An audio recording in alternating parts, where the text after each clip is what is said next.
Wrestling fans, Pro Wrestle Machine here, with part 2 of the giant double issue of the Wrestling Observer from January 10, 1992. Here we go. The biggest card of the past week was the Saturday afternoon second WCW/New Japan show at the Tokyo Egg Dome. The combined show, which will air as an edited pay-per-view in mid-March in the United States, was said to be nowhere near the level of the initial combined show last March. The show drew a turnaway crowd of 60,000 fans. A few thousand seats that were used at the March show, which drew 64,500, were blocked off for a rampway for the wrestlers to enter, a stage, and another stage for an intermission rock and roll show.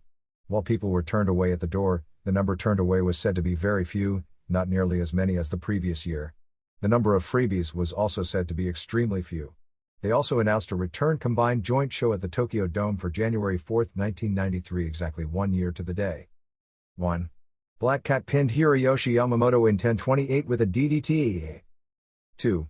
Osamu Kido and Kuniaki Kobayashi beat Kengo Kimura and Kantaro Hoshino in 11:54 when Kido pinned Hoshino with a small package. 3. Jushin Liger and Masashi Aoyagi and Akira Nagami doing a Kabuki Ninja gimmick, beat Super Strong Machine and Hiro Saito and Norio Oniga in 15:12 when Akira pinned Saito with a Dragon Suplex. This was the second best match on the card with lots of high spots, but nothing super. 4.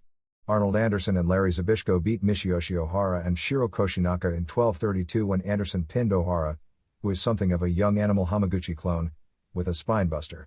Good match. 5. Dusty and Dustin Rhodes beat Kim Duke and Masa Saito in 14:23 when Dustin pinned Duke with a bulldog headlock. For wrestling work, this was a horrible match. Since this match would no doubt be featured in the US, Saito decided to work US Japanese heel style, bowing, cheap shots, etc., which will put the Rhodes family over strong as babyfaces. Dusty did all his gimmick funny walking, which got a good reaction, but the only crowd reaction was to the comedy portions. 6. Tony Halme, no longer doing the boxing gimmick, pinned Scott Norton in 8:41 with a clothesline off the top rope. Norton got a super reaction as he's just about the most over foreigner in the country now. The work was stiff, but clumsy. It was really bad for working because Halme is awful in Norton, while he's improved to where he can look great with Muto and Hazy, obviously is nowhere near ready to carry Halme. The result also shows that Halme is going to get a super push as a new monster heel in 1992. The fans booed Halme a lot at the finish. Partially because the bout was bad, partially because Norton is so popular, partially because the undeserving guy won, and mainly because Halme stinks and they resent the push. 7.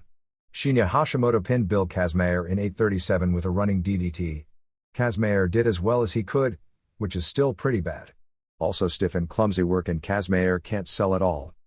8. The final match of the Murderers Row, 4 bad matches in a row that nearly murdered the card, saw Big Van Vader go to a double countout with El Gigante in 4:49. This was said to have been the worst match on the card, which covers some ground.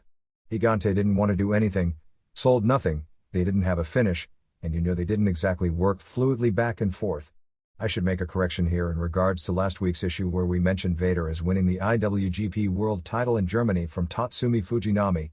Apparently at the last minute they changed that match from being for the IWGP World title to being a match to decide the newly created Catch Wrestling Association Intercontinental Champion. So Fujinami went into this show still as IWGP champ, although he had done the job in Germany, and Vader wasn't defending a title here. 9. Senator Antonio Inoki made Hiroshi Hazy submit in 10:09 with the octopus submission after 4 or 5 enzouidori kicks. I was told this will only look okay on television, but live it was a spectacle because it had incredible heat with the crowd going crazy for Inoki like never before. Hazy did everything to make the match, so it was good since Hazy may be the best worker in the business today. It was good enough that Muto, watching the match, was very worried how his match would be able to follow. 10. Sting and Great Muta, Keiji Muto doing his US heel gimmick, beat Rick and Scott Steiner in 11:03 in the match that made the show. This was said to be 4.5 stars with all 4 guys doing one great move after another back and forth. Mostly Muta put over the Steiners taking one suplex after another since they were doing the job. This was said to be a better match than last year's Steiners vs. Hazy and Sasaki because the fans had no idea who was going to do the job. Most figured, correctly so, that Sasaki would in last year's match. The finish saw Rick Steiner catch Muta in a cradle at the same time Sting had Scott in a roll-up, and the ref counted to 3 and ruled Sting and Scott were the legal men in the ring. 11. Lex Luger retained the WCW title pinning Masa Chono in 15:09. This match was said to be a good match judged by the caliber of American standards but a bad match by Japanese standards. Chono did a good job of trying to make Luger look good, although the majority viewpoint after the show was that Luger wasn't much of a worker.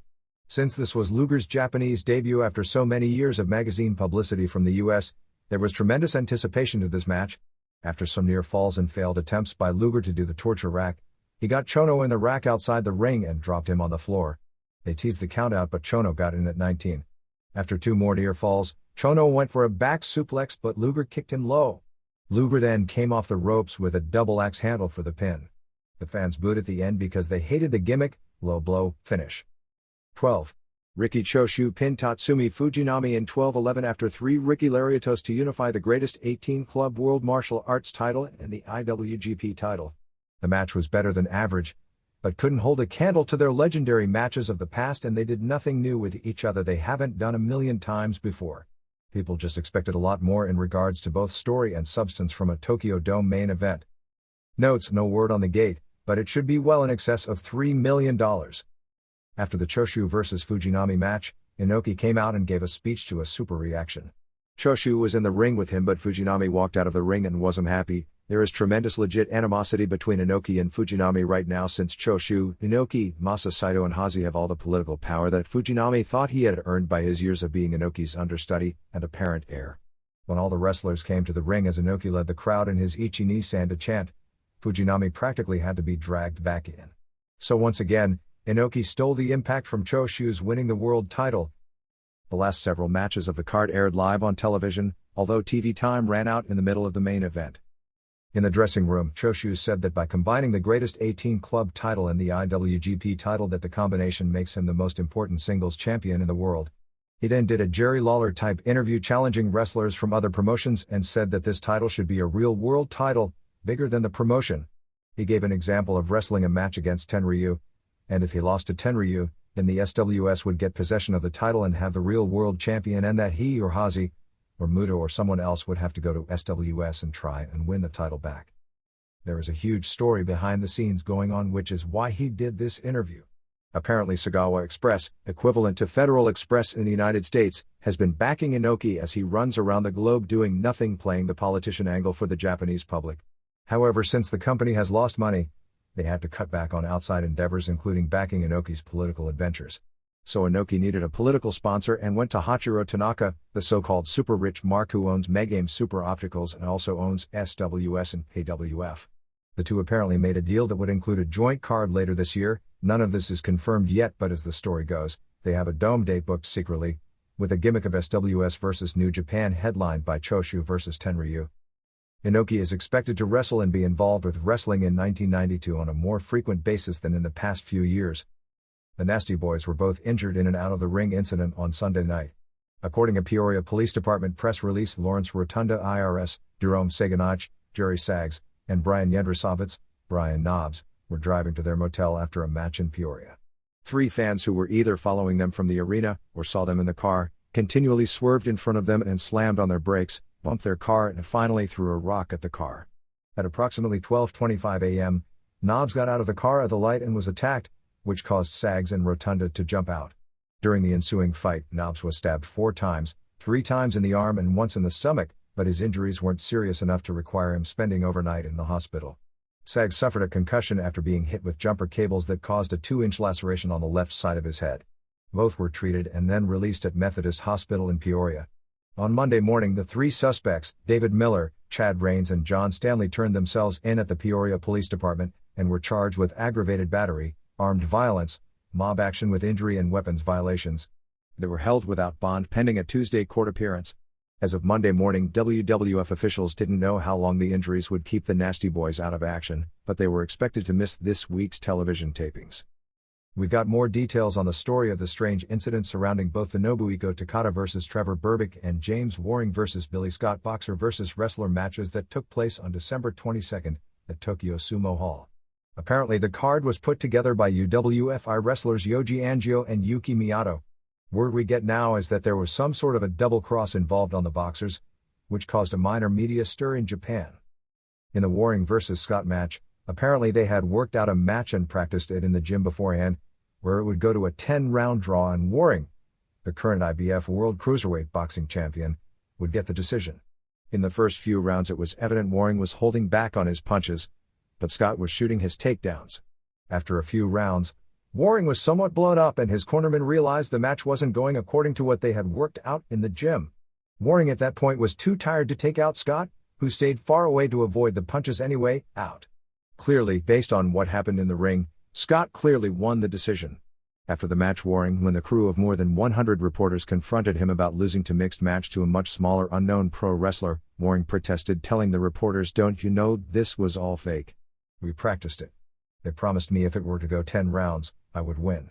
As it turned out, his protests fell on deaf ears because even though he was double-crossed, the press felt that a boxing champion who willingly participated in a sham match should be kicked out of boxing and stripped of his title.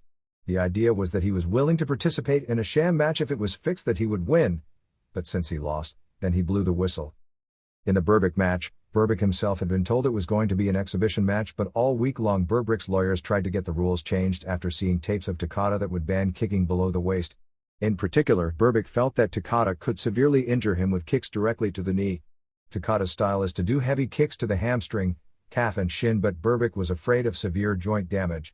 Apparently the lawyers who represented Berbick and Waring both held up the UWFI promotion for $5,000 extra each at the last minute or they weren't going to go on.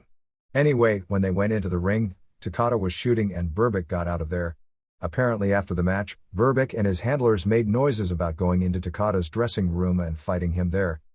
This is a double issue of the Observer, which means that if you've got A1 on your address label, it means that your subscription expires with this issue. Renewal rates remain $6 for 4 issues, $12 for 8, $24 for 16, $36 for 24, $48 for 36 up through $60 for 40 issues within the United States and Canada. For readers outside the US and Canada, overseas weekly airmail subscriptions are available for $9 for each set of 4 issues up through $90 for 40 issues.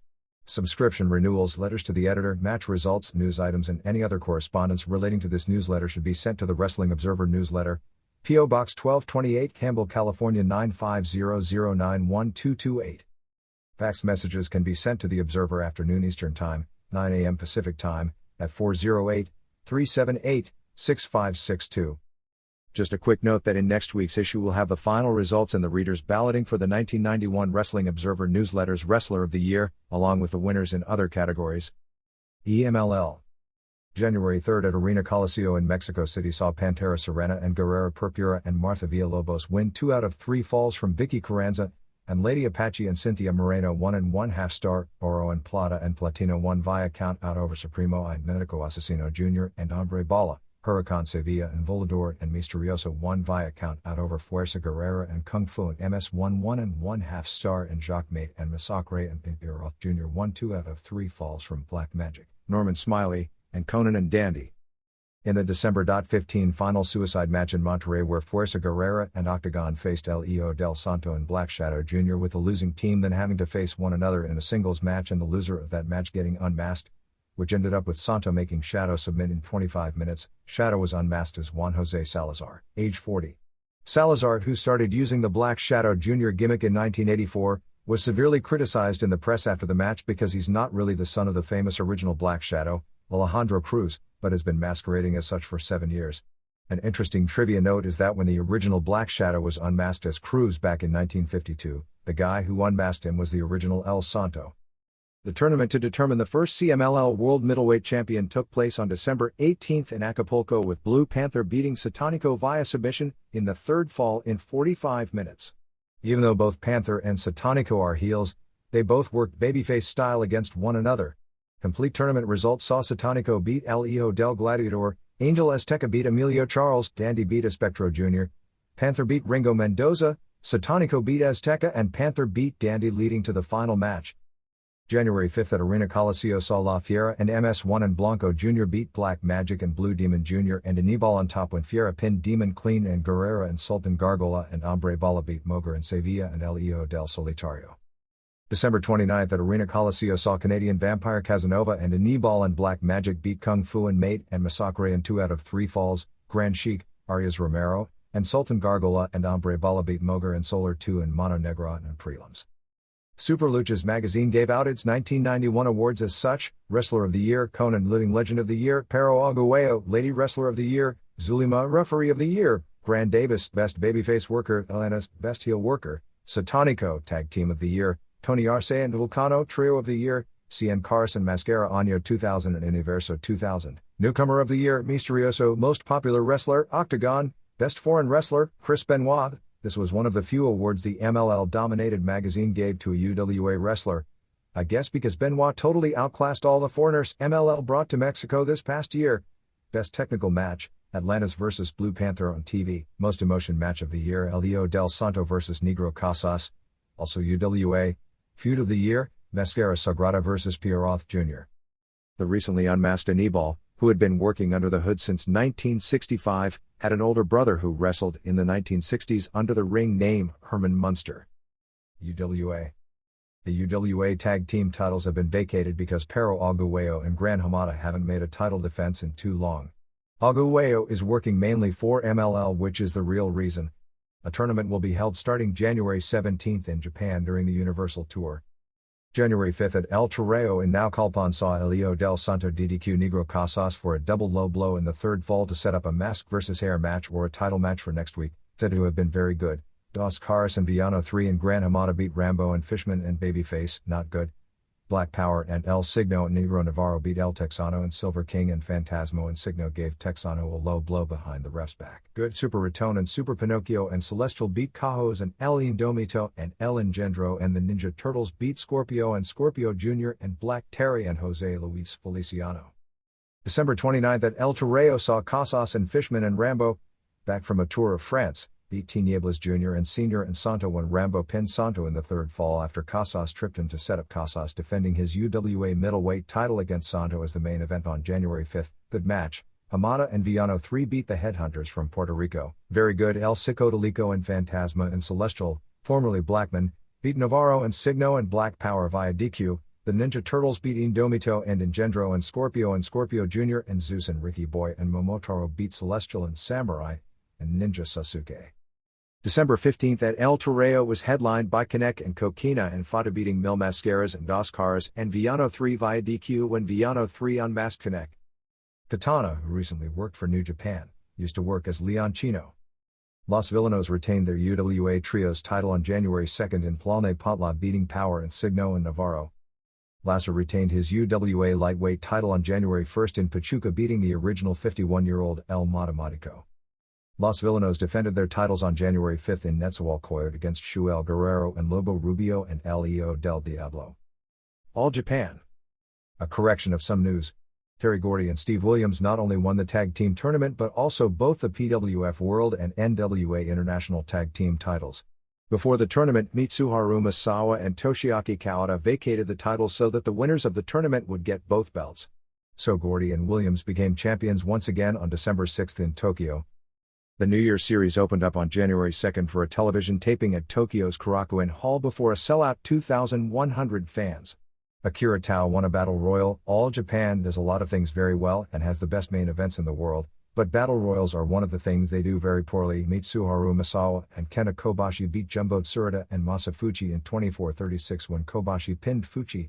Stan Hansen and Johnny Ace beat Tsuyoshi Kikuchi and Toshiaki Kawada. Joel Deaton and Billy Black beat Tao and Yoshinari Ogawa. Chris and Mark Youngblood beat Tommy Rogers and Bobby Fulton. Giant Baba and Rusher Kimura beat Haruka Eigen and Motoshi Okuma. Richard Slinger and Scott Armstrong beat Mighty Inoue and Masao Inoue and Jackie Fulton pinned Osamu Teranishi. January 3rd at Korakuen Hall before a sellout 2,100 saw Masao and Kawada beat Hansen and Black. Tsuruta pinned Deaton. Slinger won a Battle Royal pinning Fuchi. To set up the Fuchi vs. Slinger Jr. heavyweight title match next week, Baba and Kimura beat Kobashi and Kikuchi when Baba used a Fujiwara armbar submission on Kikuchi. There is something really funny about imagining that finish. Tao and Fuchi beat Armstrong and Ace. Youngbloods beat Slinger and Ogawa and Rogers and Fulton brothers beat Inoue and Teranishi. January 5th in Toyohashi drew 2,100 as Misawa and Kawada and Kobashi beat Hansen and Black and Deaton when Kawada pinned Black. Tsuruta and Fuchi beat Slinger and Ace. Tao pinned Jackie Fulton. Youngbloods beat Ogawa and Mighty Inoue. Baba and Kimura beat Eigen and Okuma. Kikuchi pinned Armstrong and Rogers and Bobby Fulton beat Teranishi and Masao Inoue. Danny Spivey is definitely done here. No details as to what caused the breakup, and there was no public explanation. Hansen's regular tag team partner in 1992 will wind up being Ace. The February tour will include Steve Williams, Terry Gordy, Joe and Dean Malenko, Andre the Giant, Dory Funk, Abdullah the Butcher, Kimala II, Dan Kroffat, Doug Furness, and the State Patrol. Other Japan notes. All Japan Women opened up the new year with shows at Korakuen Hall. On January 4th, just prior to the Tokyo Dome show, they still drew a sellout 2,000 for a card taped for home video headlined by Kyoko Inoue pinning Akira Hokuto to keep the IWA title in 24-35 and Toshio Yamada going to a 40-0 draw with Manami Toyota. Also Asia Kong and Bison Kimura beat Bull Nakano and Bat Yoshinaga, and Suzuka Minami and Yumiko Hata beat Debbie Malenko and Seiki Hasegawa. The January 5th Korakuen Hall show, which was a television taping, drew 1,900, were just shy of a sellout to see two title changes. Kong and Kimura regained the WWA World Tag Team titles, beating Kyoko Inoue and Toshio Yamada in a 2 out of 3 fall match. Kong and Kimura vacated the titles in December after losing the tournament final to Inoue and Yamada, and Malenko and Hasegawa won the Japanese Tag Team title, beating Mariko Yoshida and Takako Inoue. Both women's shows were said to have been super. SWS opened on January 5th in Shizuoka before 4,230 mainly non-paying fans for the beginning of the tournament to create the first SWS Tag Team Champions, as Genichiro Tenryu and Ashura Hara beat George and Shunji Takano, Davey Boy Smith and Naoki Sano bat Takashi Ishikawa and Samson Fuyuki. Haku and Yoshiaki Yatsu beat Kendo Nagasaki and Kenichi Oya, Shinichi Nakano DDQ Shawn Michaels, Tatsumi Kitahara and Ultimate Dragon, Yoshihiro Asai, beat Bestia Salvaje and Commando Russo. The Berserker pinned Great Kabuki and Fumihiro Niikura pinned Akira Katayama. UWFI runs Korakuen Hall this coming Thursday night, January 9th, with Nobuhiko Takada and Kazuo Yamazaki versus Billy Scott and Gary Albright, who's going to get a monster push in 1992, Yoji Enjo versus Jim Boss, Yuki Miyato versus Kiyoshi Tamura, Tatsuo Nakano versus JT Southern, and Masahito Kakihara versus Tom Burton. FMW opened on January 5th in Korakuen Hall before a sellout 2,100, as Atsushi Onita and Tarzan Goto and Samba Asaka won a street fight from Horace Boulder and Big Titan and Gladiator, Mike Alfonso, plus the Sheik pinned Ricky Fuji in less than 1 minute, and Kevin Sullivan beat Mr. Ganasuke in less than 3 minutes. PWF has a show on January 15th with Masakatsu Funaki versus Wayne Shamrock, Vince Torelli, Yoshiaki Fujiwara versus Bart Vale, Minoru Suzuki versus Yusuke Fuke, Naoki Sano versus Jerry Flynn, and Kazuo Takahashi versus Wellington Wilkins Jr. Kyoko Inoue and Toshio Yamada will make another tour of Mexico in the spring. Tokyo Sports came out with its 1991 awards: Wrestler of the Year, Tsuruta Match of the Year, Ogun vs. Tenryu on December 12, Tag Team of the Year, Misawa and Kawada Rookie of the Year, Masao Orihara, Most Improved, Kikuchi, Best Brawler and Best Promoter Onita. Japanese Television Rundown. December 1st All Japan, 1. Abdullah the Butcher and Kimala 2 beat Johnny Ace and Sunny Beach when 2-pin Beach with a splash. Only the finish aired, but it looked okay, too. Kroffat and Furnace beat Dynamite Kid and Johnny Smith when Furnace pinned Smith with the Frankensteiner. Only the last minute aired and the heat was way up, and from crowd reaction it sounded like it was super. 3. Gordy and Williams beat Kobashi and Kikuchi in 22:50 when Williams pinned Kikuchi with a stampede. The last few minutes aired and it was super, with all the near falls and place going crazy. Probably was a 4 stars plus match. 4. Hansen and Spivey beat Baba and Andre when Hansen pinned Baba after 2 lariats. For booking, the finish was well put together, although the actual wrestling was real bad. 5. Tsuruta and Tao went to a 30-0 draw with Misawa and Kawada. The entire match aired. The first 15 minutes were average pace, with Tao in with Kawada most of the way. Things picked up at 1800 hours with all the hot moves and near falls. Crowd was really behind Misawa and Kawada as babyfaces, and even though Tsuruta is actually one of the most popular wrestlers in the world, he's the best guy in the business at working heel. Last 5 minutes was super give it and take action.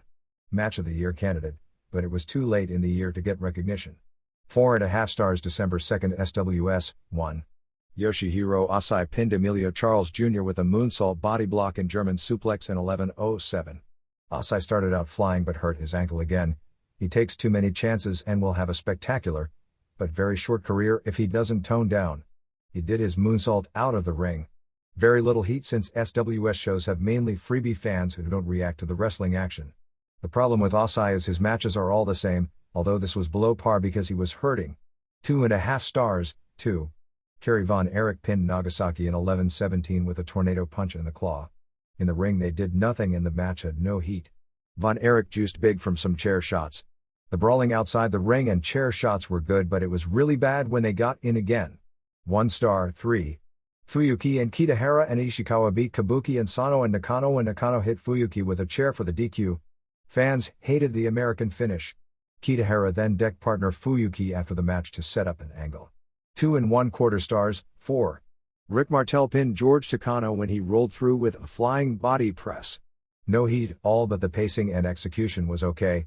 1 1/2 star, 5. Yatsu and Haku beat Rockers in 15-21 when Haku pinned Janetti with a stuffed powerbomb. Again no heat. Bout was disappointing considering the talent level involved. 1 1/2 star, 6. Tenryu pinned Hara in 15-19 with a powerbomb. These guys were clearly motivated to save another terrible card. They traded headlocks for the first 5:30 but then traded very stiff chops and kicks. Hara's chest was opened up and bleeding from Tenryu's brutal kicks and chops, reminiscent of Ric Flair's chest in the Ron Garvin feud. Very brutal, although little in the way of hot moves, and the finish came out of nowhere. No fancy, but you have to respect them for taking so much legit punishment. Yatsu and Haku attacked Tenryu after the match and Hara made the save. 3 stars, December 7th, New Japan, 1. Norio Onaga regained the IWGP Junior Heavyweight title, pinning Akira Nagami with the German suplex.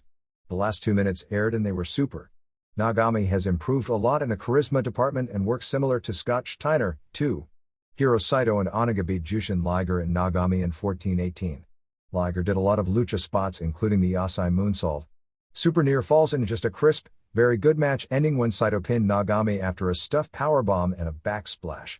3 3/4 stars, 3. Koshinaka and Fujinami and Chono beat Badnews Allen and Pitbull Rex and Super Strong Machine in 11-51 when Chono made Rex submit with the STF. Fast-paced match but nothing spectacular. 2 1/2 stars, 4. Hashimoto and Norton won a non-title match from Hazi and Muto in 15-33. Sloppy in spots. Hashimoto got a bloody nose. Finish saw Muto on top for a moonsault but Norton held him. Hashimoto got up, stuck his head between Muto's legs and fell with a backward suplex and then used 2 DDTs before getting the pin. 3 1/4 stars, December 8th, All Japan, 1. Rusher Kimura and Mighty Inoue beat Kobashi and Kikuchi in a ridiculous result when Inoue pinned Kikuchi with a cradle off a head scissors. What aired looked very good, 2. Baba and Andre beat Kid and Smith when Baba pinned Smith with a DDT. What aired looked ridiculous in many ways, but it was funny to watch, 3. Misawa and Kawada beat Ace and Beach. All action. Beach isn't nearly the level of worker as the others, but he did his best and was right in there. Lots of hot moves and near falls at the end until Misawa made Beach submit to a facelock. 3 1/2 stars, 4. Surita and Tao beat Kroffat and Furnace. Not bad early but some mistiming. Then it picked up with the hot moves and near falls, including a near fall when Furnace gave Tao the Frankensteiner, which looked like the upset. Kroffat was clearly the star of the match. Tao, who wasn't so hot, ended up pinning Kroffat with a short clothesline in 1500 hours. Tao was booed a lot at the end since he was the worst man in the match and pinned the best man and all the fans knew it. 3 1/4 stars, 5. Hansen and Spivey beat Gordy and Williams in 2046 when Hansen pinned Gordy with a lariat. These 4 have had good matches but this wasn't it. It was stiff with a lot of brawling. Hansen did great chair shots but the wrestling was below par for these 4. Spivey was actually pretty bad but Stan tried to make up for it. 2 stars, December 15th, All Japan, 1. Baba and Andre beat Abdullah and Kimala 2 when Baba pinned Abdullah with a flying clothesline. This was awful, 2. Surita and Tao beat Hansen and Spivey when Surita pinned Spivey with a flying body press. Tao took a double back suplex that you have to see to believe. Crowd went nuts when he kicked out of the pin. 3 1/2 stars, 3. Gordy and Williams beat Misawa and Kawada to win the tag team tournament in 25-25. Started fast but slowed down as they worked on Kawada. Kawada hot tagged out at 1300 hours and it was hell on wheels from that point on. Misawa did a dive through the ropes and hit Gordy with a flying forearm which looked pretty dangerous for both men. Misawa hurt himself doing the move and Gordy as well. Misawa and Kawada started doing all their moves. Misawa took a stuffed powerbomb on the floor at 1945 so Kawada had to work several minutes by himself. Kawada took great punishment and was just super. Kawada kicked out of one finisher after another. Finally they did a stuffed powerbomb on him and Misawa rose from the dead and made the save. But Gordy still wound up pinning Kawada with another stuffed powerbomb. 4 1/4 stars. Global. January 3rd at the Dallas Sportatorium drew 1,125 as, for ESPN air date January 27th, Barry Horowitz pinned Larry Green, Scott Putski pinned Mike Stetson, Bull Payne pinned Sam Houston when Samantha gave Payne a foreign object, and Tug Taylor pinned Billy Joe Travis. For ESPN air date February 3rd, the Stephen Dane vs. Scott Putski match saw a ref bump, and then Barry Horowitz ran in to officiate and kept fast counting on Putski and not counting on Dane until Putski gave Horowitz the dreaded polish hammer, and the ref came in and counted Putski pinning Horowitz. Jerry Lynn pinned Chaz Taylor to keep the GWF light heavyweight title in a babyface match, which ended when Tom Davis interfered, causing Chaz to lose. John Tatum and Rod Price beat Tom and Mike Davis, and Black Bart and Bill Irwin beat Horowitz and Dane. For ESPN January 29th, Travis pinned Green, and Tug and Chaz Taylor beat Davis brothers in a strap-on-a-pole match. In a dark match, Houston pinned Payne in about where Samantha and Baby Doll were both handcuffed to Craig Johnson. After the match, the Paynes handcuffed Baby Doll to the ropes and Samantha beat on her till Sam made the save. Booker Eddie Gilbert missed the show with the flu. January 10th lineup has Terry Garvin vs. Horowitz, Putski vs. Sweet Daddy Falcone, Chaz and Tug Taylor and Lynn vs. Davis brothers and Travis, Dark Patriot, Doug Gilbert vs. Gary Young, Eddie Gilbert vs. Garvin for the TV title with no time limit, Davis brothers vs. Putskis vs. Chaz and Tatum, and Price vs. Bart and Irwin. I'm told that it will be a major turn at next week's card. Tatum did a television interview in reference to Missy Hyde and Jason Hervey, who were in the building at this show in the cheap seat since Hervey had a celebrity ice hockey game the next day in the area. USWA. Pretty show this week, with most of the news revolving around the turn of Brian Christopher, Brian Lawler, son of Jerry, although that isn't acknowledged as of yet. Christopher and Tony Williams, who formerly teamed up as the New Kids, wrestled on TV January 4th against Doug Masters and Tony Falk. Christopher said he didn't want to wrestle with Williams as a team anymore and refused to wrestle, but Eddie Marlin came out and basically forced him into getting into the ring and wrestling. Williams was pinned, and the two argued after the match like two high school kids, and Marlin said if they were going to act like high school kids, he'd treat them like it, and said when he was in school and they had a beef, they'd put on boxing gloves and settle it. So they had a boxing match for January 6th at the Mid-South Coliseum in Memphis. The only other television highlight was a tag team match with Sandman and Jeff Gaylord versus Jeff Jarrett and Robert Fuller, which ended with Jarrett and Fuller winning via DQ when the Moondogs interfered, and they brawled all over the building with Moondogs juicing. Complete show for January 6th has Sandman versus Tony Anthony, Candyman versus Gaylord, Coco Ware versus Falk. Winners of the first three matches then come back to have a three-man elimination match in which the winner gets a shot at the USWA singles title on January 13th. The boxing match with Christopher versus Williams, Masters versus Bart Sawyer in a strap-on-a-pole match. Eric Embry and CJ versus Tom Pritchard and Miss Texas, Moondogs versus Jarrett and Fuller for the USWA tag team titles, and Kimala defends the USWA title against Lawler in a match with a no-return clause, which seems to basically guarantee Lawler winning. Here and there. John Arezzi's Pro Wrestling Spotlight radio show, which had its most explosive segment to date this past Sunday night, has now moved to Webbed, 10:50 a.m., out of New York City, which is a Clear Channel 50,000-watt station from 10 to 11 p.m. If you tune in early and hear people sounding like Adnan Kazi, it's because the show that airs as a lead-in is foreign language programming. The show can be picked up regularly throughout Connecticut, Massachusetts, New Jersey, New York, Delaware, and parts of Pennsylvania, and with some luck as far south as Baltimore, Virginia, and even the Carolinas. The TV show, now called Tequila and Bonetti, in which Terry Funk has a regular role, debuts on CBS TV on January 17th. Both Graham and Schultz will appear as guests on Mike Tenay's Wrestling Insider show on KEG, 8:40 a.m., in Las Vegas, a 50,000-watt station that easily reaches Southern California from 6 to 8 p.m. Pacific Time on Saturday night. The show also runs on the Sports and Entertainment Radio Network and can be picked up in many other markets, including St. Louis and Tampa. Apparently there is a major promotional war now going on in Puerto Rico between the WWC and a rival organization, with guys jumping from WWC. Don't have any more details at press time other than Hurricane Castillo Jr., who held the Puerto Rican title, jumped to the rival group, so that title is vacant. 3 title changes on the January 6th show in San Juan saw the Heartbreakers, managed by Kevin "The Truth" Casey, win the WWC Tag Team titles, beating Rex King and Ricky Santana. Dick Murdoch won the TV title from Invader No. 1, Jose Gonzalez, and Miguelito Perez won the Caribbean title from Greg Valentine. Bambi is in feuding with Monster Ripper. Fidel Sierra. David Sierra is managing Leatherface and Roadblock while Dick Slater has returned and he and Murdoch are wrestling as the Hardliners and feuding on top with Invader No. 1 and Carlitos Colon. Jerry Monty is running an indie on February 8th in Clear Lake, California. Smoky Mountain Wrestling has shows on January 9th in Athens, Tennessee, January 10th in Morristown, Tennessee and January 11th in Knoxville with such names as Paul Orndorff, Terry Gordy, Danny Davis, Hector Guerrero, Jim Cornette, The Fantastics, Jerry Lynn, Jimmy Golden and many others. The Disney Channel did a piece about wrestling schools, airing a school run by Ken Passariello, a former Mr. Universe who has done some pro wrestling, which included interviews with former wrestlers Tony Altomare, an instructor, and Fred Blassie. Passariello called pro wrestling a big, controlled business.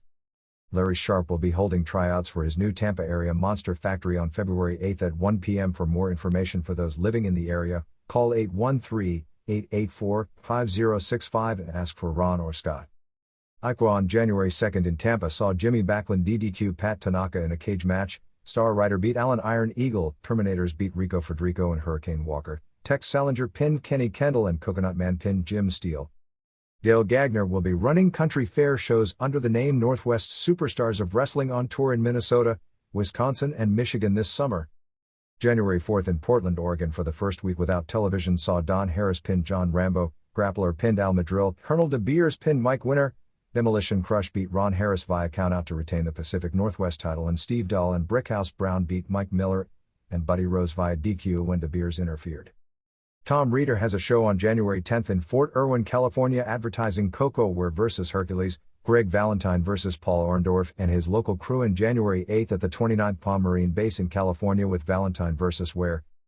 Stampede Wrestling without any backing of the Hart family, opened up on December 27th in Calgary Stampede Pavilion before 500 fans with a card rearrangement since main eventer Steve DiSalvo missed the show and the main became a six-man tag instead with Badnews Allen and Jerry Morrow and Gama Singh beating Mike Lozansky and Ben Bassarab. Owen Hart's original tag team partner when Hart was a rookie and very much an underpublicized Dynamite Kid-style good worker, and Phil LaFleur, Dan Kroffat in Japan. Bassarab, a former roid monster who was busted and spent time for steroid distribution, was down below 200 pounds. Not a bad match, going 20 hours when Allen pinned Bassarab and after the match Bassarab turned on both his partners to set up the January 10th show headlined by LaFleur vs. Bassarab and Badnews Allen vs. Chris Benoit. Also Rhonda Singh, Monster Ripper in Japan, beat Desiree Peterson, Jeff Wheeler pinned Skull Mason, The Destroyer, Shane Croft, Drew Ken Johnson and Len St. Clair pinned Bob Bryan. Piledriver Promotions debuted December 28th in Kansas City drawing 600 fans, 450 paid, as Tommy Sharp drew Gary Jackson, fair, The Judge, Randy Gust from Minneapolis, lost to Chief Lightfoot, Charlie Norris from Minneapolis, Stingray and Mark Patton beat Panther and Lightning Lenny, St. Louis Independence, the champion. Mike George managed by Skander Akbar pinned Doug Buttons, Sledge and Hammer, Jamie Magnum and J.R. Carson from Minneapolis who are PWA tag champs, beat Steve Berg and Orrin Jones, Midgets Karate Kid pinned Little Tokyo, Dick Murdoch DDQ Bulldog Bob Brown, Good Brawl, John Tatum and Rod Price beat DJ Peterson and Steve Ray and after the match Ray turned heel on Peterson. Butch Reed pinned Bob Orton, Reed beat Kimala via countout in 1 o'clock, Honky Tonk Man no-showed. And Reed won a 23-man battle royal in a cage which was horrible. They announced Jerry Lawler vs. Reed for the USWA title on January 25th in Kansas City. Pro Star Spots has a show on January 17th at Mitchell College in New London, Connecticut with Greg Valentine vs. Dino Bravo and Kimala vs. Tony Atlas. South Atlantic Pro Wrestling taped 3 hours of television on January 4th in Denton, North Carolina before 768 fans when it started, and less than 100 when it finished. Helmut Hessler, Chuck Coates, came in during the third hour of the taping wearing the SAPWA heavyweight title. The title tournament takes place on January 11th in Roseboro, North Carolina. Major names who appeared were Ivan Koloff, Wahoo McDaniel and Junkyard Dog. WCW. Results from television tapings on January 6th at Center Stage in Atlanta before 825 fans, turned them away at the door, saw for the January 11th TBS show, told this was a show not to be missed because of the six-man tag main event. Steve Austin kept the TV title going to a time-limit draw with Marcus Alexander Bagwell 2.5 stars which ended with run-ins by Rick Rude, Bobby Eaton, Larry Zbyszko, Arnold Anderson, Sting, Mickey Steamboat, Ron Simmons and Dustin Rhodes. Steiners beat Pat Rose and Buddy Lee Parker. Cactus Jack and Abdullah the Butcher beat Brian Pillman and Dumpzank when Jack hit Zank with a kendo stick allowing Abby to pin him. After the match and a post-match, Jack accidentally hit Abby with a stick and they brawled all over the place with Abby coming out of it as a babyface 2 3/4 stars. Johnny B. Bad did an interview saying he's going to lose weight and challenge Jushin Liger for the light heavyweight title when they've got Pillman. I'm not sure why they need to build up Bad for that spot. Terry Taylor is now wrestling with a new gimmick as the tailor-made man. Still a heel, and the show ended with Rhodes and Steamboat and Ron Simmons beating Rick Rude and Zbyszko and Anderson when Rhodes pinned Zbyszko, and after the match Eaton interfered and did the Alabama Jam on Rhodes 4 stars. Then came about taped for main event with Simmons over Jack via DQ when Zbyszko interfered, and Abby made the babyface save. Not good. The January 18th TBS show includes Cactus and Abdullah teaming again. Boy, that must have been confusing. Liv beating Zank and Brad Armstrong, now as himself, when Abdullah pinned Armstrong. Cactus and Abdullah were going back and forth the entire match and brawled with each other after the match. Simmons pinned Zbyszko in a lackluster match, but Z left him laying afterwards, and main event saw Austin and Eaton beat Sting and Bagwell when Austin pinned Bagwell and after Paul E. whipped Bagwell with his belt. The whipping was pretty hardcore. 1 3/4 stars. Barry Windham was supposed to have started back on January 1st at the Omni, but the doctors refused to release him. The January 1st Omni show drew a $13,000 house and about 2,000 fans as Young Pistols beat Patriots. Bad pinned Parker, subbing for Jushin Liger, who due to a mix-up in communications, was scheduled to return to Japan after Starrcade when WCW had thought he was staying through January 1st. Steiners beat Big Van Vader and Mr. Hughes. El Gigante continued from page 15. Pinned Zbyszko, Steamboat and Rhodes beat Anderson and Eaton, and Sting and Simmons beat Cactus and Rude when Sting made Cactus submit. December 30th in Chattanooga drew 1,800 as Bad pinned Diamond Dallas Page. Bad pinned Paul Lee in a $500 challenge by Page and took Page's money. Austin drew Scott Steiner. Cactus and Abdullah beat Van Hammer and Gigante. Rhodes and Steamboat beat Anderson, and Eaton and Rude beat Sting via DQ. The actual attendance for the December 27th show at the Meadowlands was right at 5,000 paid, with the gate being $46,000. Tickets were priced at $7 and $11 since 7-Eleven sponsored the card. We've also received an inordinate amount of phone calls saying the 3 3/4 stars rating for Liger Pillman was too low. Most who called said they felt 4.5 stars to 4 3/4 stars, and Rude Sting was excellent as well.